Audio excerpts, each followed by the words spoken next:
Pemirsa, Kejaksaan Agung menahan anggota Badan Pemeriksa Keuangan atau BPK Ahsanul Kossasi setelah ditetapkan sebagai tersangka kasus korupsi BTS Kominfo. Ahsanul ditahan di Rutan Salemba.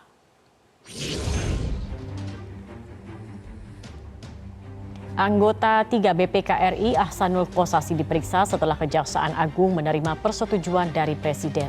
Mengacu pada pasal 24 Undang-Undang Nomor 15 tentang Badan Pemeriksa Keuangan, tindakan kepolisian terhadap anggota BPK untuk pemeriksaan perkara harus dilakukan dengan perintah Jaksa Agung setelah mendapat persetujuan tertulis dari Presiden.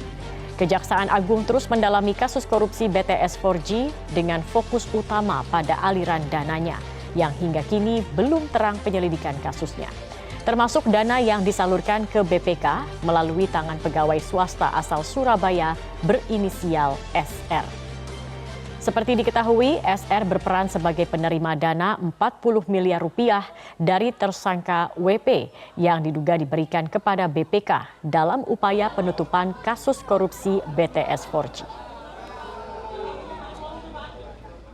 Setelah dilakukan pemeriksaan secara intensif dan dikaitkan dengan alat bukti yang telah kami temukan sebelumnya, maka tim berkesimpulan telah ada cukup alat bukti untuk menetapkan yang bersangkutan sebagai tersangka, dan selanjutnya setelah kami periksa kesehatannya, maka untuk kepentingan penyidikan yang bersangkutan kami lakukan penahanan di Rutan Salemba, Cabang Kejaksaan Negeri Jakarta Selatan.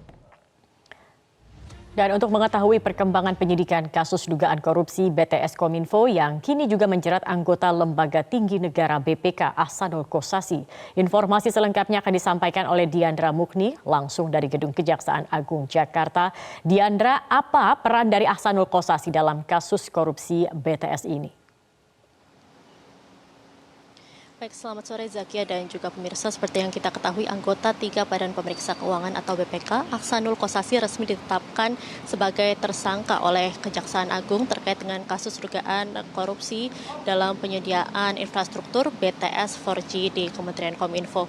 Ahsanul sendiri diduga menerima aliran dana sebesar 40 miliar rupiah dan saat ini juga dari pihak Kejaksaan Agung masih terus mendalami dari manakah aliran dana ini, lalu juga apakah dalam rangka untuk mempengaruhi proses dari penyidikan ataupun juga untuk memengaruhi proses audit di BPK.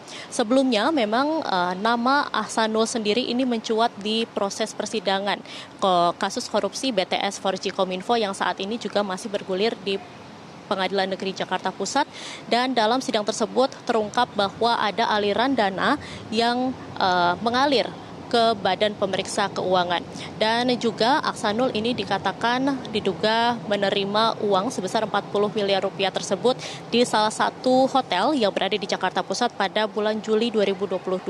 Atas perbuatannya, Ahsanul sendiri ini disangkakan pasal berlapis, yaitu pasal mulai dari pemerasan, lalu juga pasal dugaan gratifikasi hingga pasal tindak pidana pencucian uang. Lalu setelah dijadikan tersangka dan sebelumnya ini diperiksa selama 3 jam dari pukul 8 pagi hari ini hingga pukul 11 pagi tadi, ia langsung ditetapkan sebagai tersangka dan ia langsung ditahan, yaitu di Rutan Salemba, Cabang Kejaksaan Tinggi Jakarta Selatan. Untuk penahanan sendiri ini memang sudah dipertimbangkan oleh pihak Kejaksaan Agung, di mana untuk masa penahanan pertama akan dilakukan selama 20 hari dan akan diperpanjang kembali untuk kepentingan penyidikan. Demikian Zaki yang dapat saya sampaikan dari Kejaksaan Agung. Kembali ke Anda di studio. Baik, terima kasih Diandra Mukni atas laporannya. Jelajahi cara baru mendapatkan informasi. Download Metro TV Extend sekarang.